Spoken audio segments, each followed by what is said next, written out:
Welcome back to Coach's Corner. Russ Howard now joined by Bell soccer coach Travis McCorkle. Coach, first off, congrats on the outright conference championship. Talk a little bit about Friday night, how you got there, what it meant to outright clinch the championship. It's a tough position. You know, we were in the same situation in 2015 where we needed to win one of the two to seal up the conference. And, you know, it's a lot of pressure, especially when you've got young players and they haven't been in that situation before. And I was really proud of them. You know, I don't think the game started off great for us. You know, I've talked about this before, that bullseye that's on your back, it can weigh you down sometimes. And I thought the girls, you know, were able to fight their way through and you know, Trinity found a nice goal on Avery's assist, Avery McNemee. And it's a good result. I mean, we left some goals on the board for sure. I mean, Trinity and Allie, I thought both were going to get a chance. I thought that Mackenzie probably had a good chance, and probably Cassie's in there too. So there were some chances that we left on, and you know, we made some big mistakes in the back too that we weren't punished for. So at the end, I felt like it was, you know, we were fortunate to be in the situation we were in, but we scored the goal, and that's what mattered, and the team got the shutout. So good performance. You talked about some mistakes on the back end. Yeah. They responded, obviously, because you shut out Texas Women's. Talk a little bit about that. Make the mistake, respond from it so you don't cost your team a goal. How big was that? Well, I thought we made a good adjustment at halftime. You know, we were losing a lot of things in midfield. And so without getting into too many specifics, I mean, we just made some good adjustments that the midfielders and defenders were able to be more successful. And so I thought that was one of the keys. And then I think that the one mistake that Sammy made where we had a pass back, I think, from somebody, and it kind of handcuffed her and she wasn't prepared for it, and she gave the ball right to the forward. And I won't tell you exactly the word that came to my mind when that happened, but she didn't freeze. I mean, she stepped up and then was ready to make the save. Right. And so in that situation, that's all you can do is respond to it. You know, if you make a mistake, it's how you respond. And I thought she did a great job with it. Right. I'll tell you, when that, and I know the play exactly you're talking about, there was a collective gasp of the 8 of us that were producing the broadcast because we could just see it, you know, going in the net, but thankfully she did respond. Let's talk a little bit about conference tournament going forward. It's a little bit different format this year where they're going to play a couple of matches away from here and then bring it here on Friday and Sunday. What does that mean for y'all as a team, obviously as the #1 seed and as the host? Does that help you or hinder you when they play 2 matches before they come here? I'm talking about the other schools. Well, so whichever team advances will have played 1 match. So the difference is that before, you know, that team would have played on Thursday and then turned around 24 hours later and played again. And I think that not having to do that makes sense in our sport. You know, I've talked to you about how much the girls run and everything. And, you know, so now they don't have to do that. They do still have to travel though. And so that's the disadvantage of being in the, you know, 3rd through 6th spot, is they've got to travel. You know, so it does also give them an opportunity to make it a little bit more special for them, that they can have something at home. Kind of, I guess, the disadvantage with #2 seed, you know, that has a bye, and yet they don't get home field and they don't get a home game. So, I mean, nothing's going to be perfect, but I think that it's a great way for them to generate some interest with their team and, you know, hopefully win a game at home if they're the home team, and if they're on the road, you know, again, to generate excitement for now we're going to go in and advance into the tournament. So, you know, we've talked about this a little bit before when you were on the road a lot early in the season. Is it a huge advantage, small advantage to be at home for the conference tournament, sleep in your own bed, that kind of thing? Is that more of a psychological advantage, or is it a physical advantage to be at home? I think it's a couple things. I think that, you know, when you're on the road early, you develop team chemistry, and that's really what the advantage is for me. When you're at home, you have the crowd that can hopefully lift you up.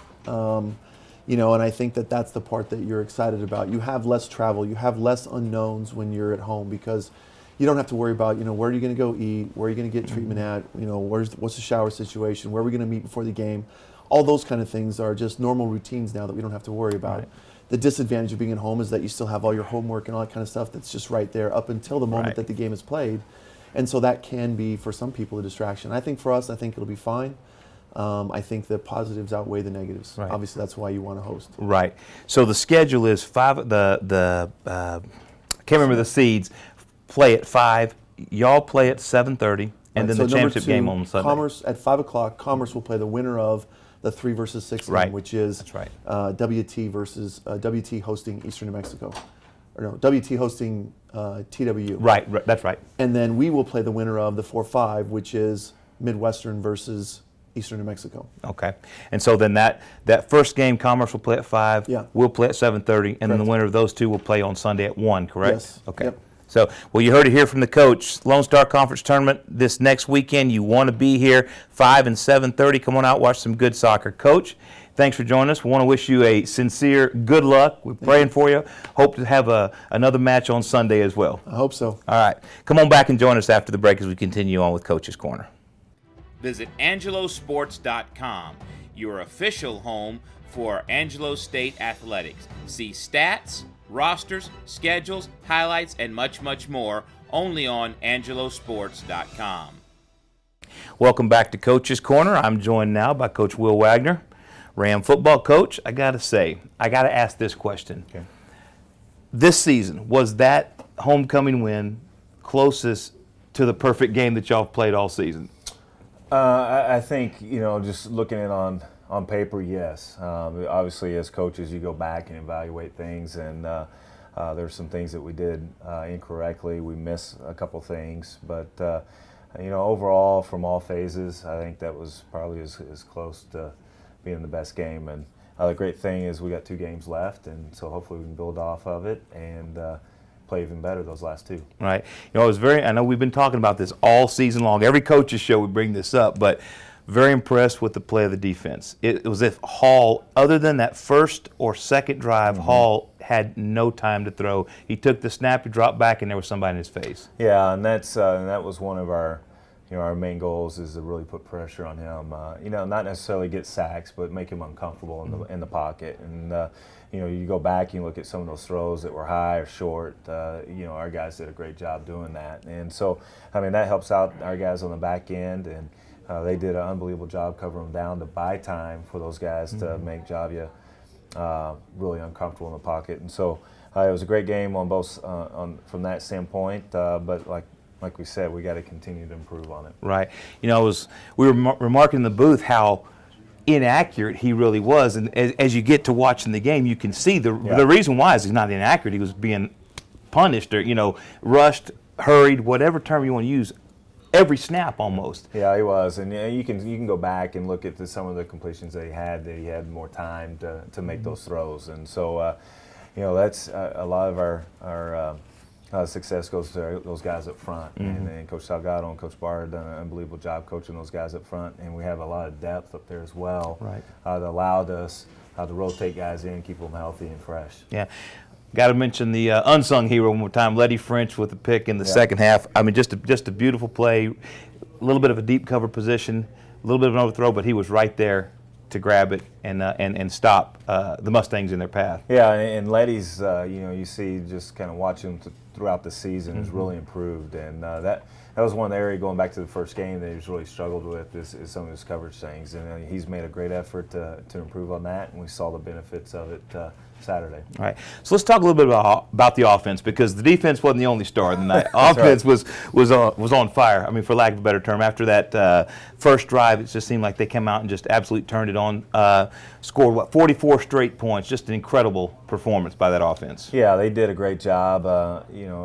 It starts up with our offense line. In Western New Mexico has been known to bring a lot of pressure, and I think our guys did a great job really simplifying from a protection standpoint, run blocking standpoint, to make it easier on guys up front, and we benefited from that from that standpoint. But there's some things we missed, a couple reads from Jake.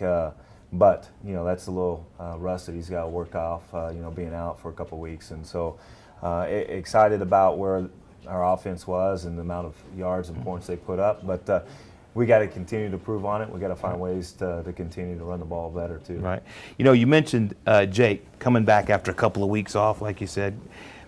He early on he seemed to be a little rusty, but as the game progressed, it seemed like he just really was hitting the spots. And you mentioned that line was giving him all day long back there to throw the ball. Yeah, and that's that comes with it. When you start off and you get the adrenaline going, you're going to be off a couple throws. But as he started getting to the flow of the game, you started seeing a lot better throws, a lot better reads, and he actually made some great runs as well. So, we're fortunate to have him back going in these last 2 games. I know it's his senior season, and he wants to finish strong. But we're also blessed with some depth and having Charlie be able to come in an offense not skip a beat. All right.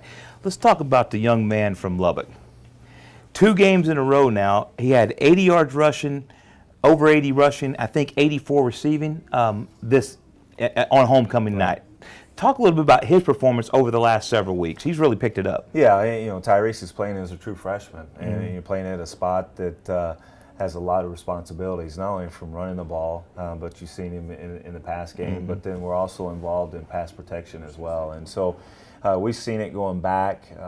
He is a tremendous athlete, very special kid, and to see his maturation throughout this season and his dedication, to the pass protection, right, running great routes, has benefited him greatly. And we're fortunate to have Tyrese, and I think that you'll see him to continue to get better, and for us to have him for another 3 years as well. Right. I mentioned on the play-by-play this on Saturday night. I was talking with my color commentator. I said, "You watch." I said, "He's been stopped for a couple of 1-2 yard gains. He's going to break one off." And sure as shooting, the very next snap, he broke one at 25, 30 yards down the field. I turned to him. I said, "I told you." So he just keeps banging away at it. Yeah, and I think he's figuring out the speed's a little bit different than high school. So the angles are a little bit different. He's got to hit things a little bit quicker.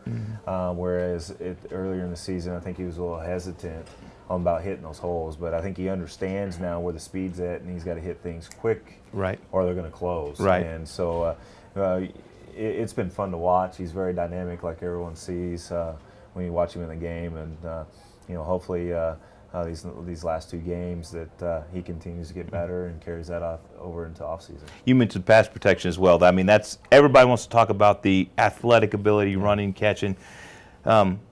That's not what holds a running back back. Now, correct me if I'm wrong. It's their ability to also play in the pass protection game as well. Yeah, and we use them in it quite a bit, and just add another hat back there to add some more protection for our Q. And so, I think that Tyrese has really seen from Josh the importance of it and how you got to block those bigger guys. And you've seen that Tyrese has really bought into it, and that helps our offense as well. Right. So going forward, you mentioned earlier, you got 2 games left. Got senior night this Saturday, and then you go on the road to close out the season, I believe in Odessa. Right. So what are you, as Coach Will Wagner, hoping to see in these next 2 weeks? Well, we go back, every Sunday night we watch film with our kids, and there's mistakes that were made, some things that we can improve on, and for us as coaches, we got to be able to correct those mistakes and improve in those areas, and if we can do that, then we're going to be that much better this next week. And so that's where our focus is. Obviously we're going to be here playing for our seniors, the last home game, so there's going to be a lot of excitement with our kids there, and then to go on the road to finish this thing strong. If we can win these last 2, we're at 6-4. We got a winning record. We gain momentum going into recruiting, into off season, into the spring ball, and so that's what we want to see, is for us to continue to get this momentum, keep it going, and build on it. Right. You heard it from Coach Will Wagner. This next Saturday, senior night, your last chance to see your 2017 Ram football team come on out to LeGrand Stadium at First Community Credit Union Field and cheer on the Rams. Coach, thank you so much. We hope to see a 3-game winning streak to close out the season. Definitely. Thanks, Russ. Come on back and join us after the break.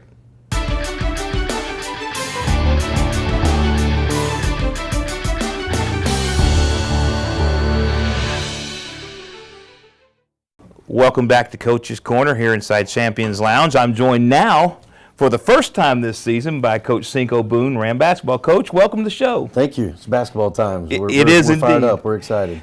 It's getting cold. The leaves are turning, so you know it's time for basketball. That's exactly right. I got my hoodie on. I'm gonna have to wear that thing You're all ready. the time. It's chilly. Yeah. You got the suits all pressed up, ties all ready to rock and roll. That's a good idea. I better make sure I got one that's the shirt's ironed and the coat coming off at halftime this year again. Oh, it'll come off within the first 2 minutes. Okay. That thing gets hot pretty quick.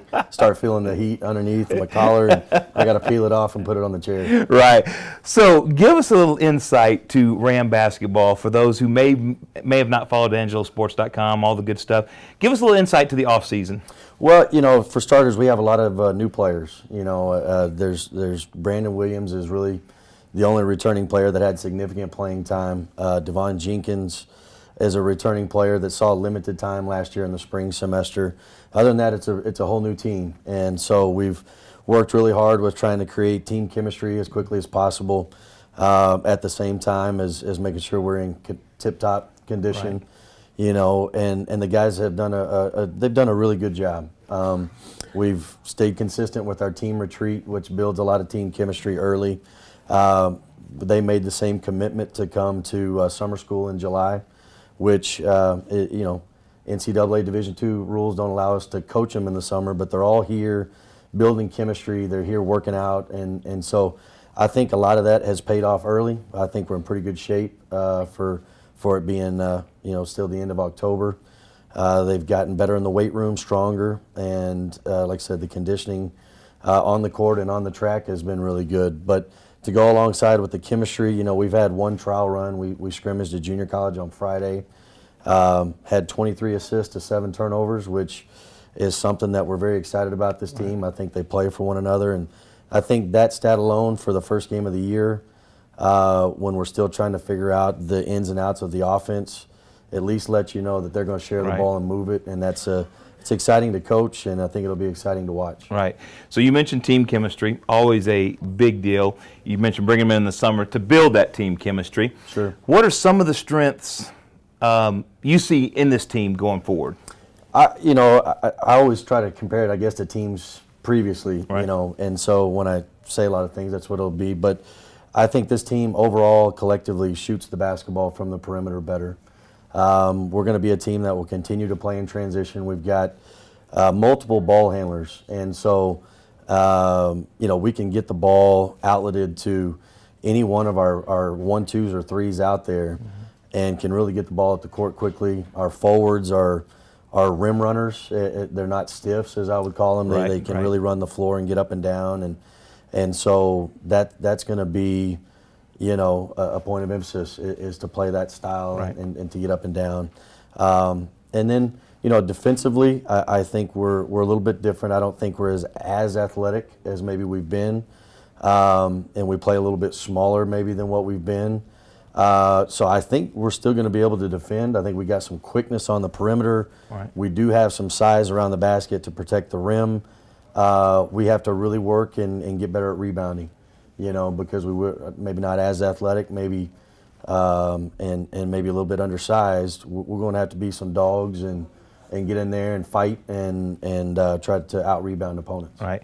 You know, this team continues, one of the hallmarks since I've been at ASU, quite the diverse nationalities on the team. You got a young man from Australia this year, a couple of more out of Africa. Talk a little bit about how you attract that diversity and how you recruit that diversity. Well, I mean, I think for starters, you just look back to the guys, again, the previous teams where we've had, you know, guys like Issa Sortsi from Nigeria. You've had Omari Gadul from Congo. Right. You know, you've had Thomas Tishikaya from France and Gus Puhovs, you know, from Latvia. And so when those guys come here and have good experiences and they graduate and they have good experiences with Ram basketball, it makes it easier to recruit the next student athlete that's from, you know, a different country and a different area.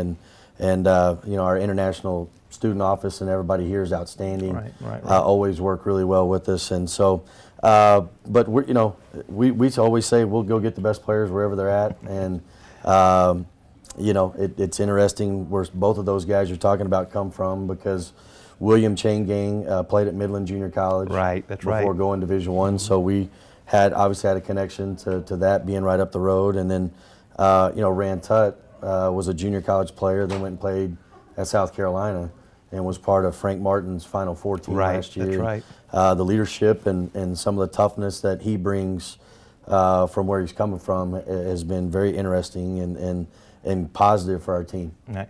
You know, I have to say this about Ran Tut. He's a very photogenic's not the right word. You know, there are some folks that just are naturals on camera. He's one of them. He's going to be a joy to interview. I can tell already. Oh, yeah, his personality shows, Right. and you can just tell he's genuine. Right. really a good person, and we're just excited to get to coaching. And the coolest name on the team. I got to go with that. He's got the coolest name on the team. Yeah. Other than Cinco. I guess Cinco's pretty cool too. But Well, Jeremy Bryant the other day was calling him. He overheard that his nickname is King Tut, so that was that's it's only a that's natural. popular. It's a natural progression. Yeah, exactly. So what do you got early on in the season? I know you got a couple exhibition games. Talk a little bit about those. Well, okay, so we leave tomorrow to go to Lubbock, and on Wednesday we'll play Texas Tech, which is a game for me that's exciting because you're getting to play your old boss. I was going to mention that. I'm glad you brought that up. And so working with Coach Beard for 3 years, Right. and really just a huge mentor to me, and we really appreciate them having us up to Lubbock to play the game, as all of our players are always excited to be able to play Division I competition, and we're getting to play a team that I think will be in the hunt for the NCAA tournament, and I know that they had a solid season this year, and they're just going to continue to get better Right. under his leadership, and they've got an outstanding staff. But we're excited for that opportunity. It's a game to me. Texas Tech was a school I rooted for, growing up about an hour and a half away from there. Right. And, so to be able to coach on those sidelines, and my high school coach, Coach Gallegos, will be there, and a lot of friends and family will be there, and then to play my former boss and friend and mentor, and just the guy I float the Frio River with. It's going to be cool that we get to Right. play against him. These exhibition games sometimes are, I guess, considered warm-ups for D1 schools, but last year, both the UT exhibition and the Houston exhibition, the Rams were in it. I mean, you led Houston at halftime by what, 8? 12, actually. 12, yeah, it was 12, yeah. that's right. Yeah. So you were in it, so it's actually great experience to know that you can actually go up against them and compete. Yeah, and I think that's what with this team, we're just trying to get better. Like I said, we've had one trial run on Friday where we were overall pleased, with what we saw, but we're facing a different caliber of athlete, and they've had a lot more practice time because they've been there all summer. He's got several returners. So, it's going to be a tough test for us. And I think last year, when we played the University of Texas, by the second half, I think we were still a little starstruck looking around the Frank Roman Center, but it gave us experience for that next game. So when we played Houston, we settled down and came out and played well, took care of the ball, got good shots, made shots early, and like I said, took that lead into halftime. So as much as I hope that I could say I hope on Wednesday night we're not going to be starstruck and kind of looking around, we're prepared for that. We're knowing that we might not make a shot by the first media timeout just due to Right. nervousness and just being in a new environment. But we're just hoping that like last year, that there's an improvement, and to be able to turn back around in the same week and get to go play the University of Houston, who is coached by Kelvin Sampson, who's another mentor. His son, Kellen, I worked with previously, and thankful for the opportunity to give us another chance. We were up 12 on them last year, and they still invited us back this year. And Right. but just a quality opponent. I think he's a Hall of Fame coach. I know they're going to run good stuff, and I hope that these games, I hope we stay healthy. That's obviously a huge key. And then I hope that we just get better as a team and continue to make progressions forward. All right. You mentioned the starstruck aspect of it. How big is the experience that folks like Rand Tutt and some of the other D1 guys, Rand Tutt especially since he's been to a Final Four, how important is what he brings as far as, hey, guys, I've been there, I can do it? Well, and I do think that is maybe one advantage to our team is that they're all our older guys. They're junior college or Division I transfers.